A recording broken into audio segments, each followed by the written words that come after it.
If you are setting up a Firestick on your Roku TV, follow these simple steps for a successful setup. First, plug the Firestick into an available HDMI port on your Roku TV.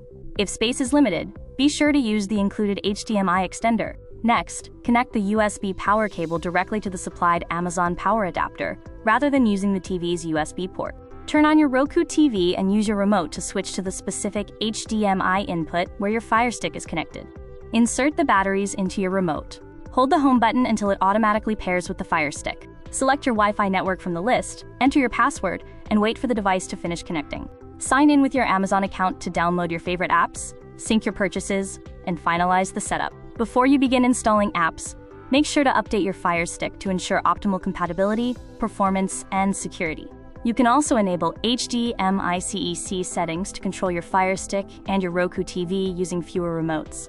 If you encounter a no signal message, verify that you are on the correct HDMI input and ensure the Firestick is firmly connected. If you have trouble with the remote, try holding the home button for 10 seconds to force the pairing process. Continue through the on-screen prompts to choose your preferences and reach the main home screen. Launch Prime Video or YouTube. If the app opens normally, your Roku TV Firestick setup is complete.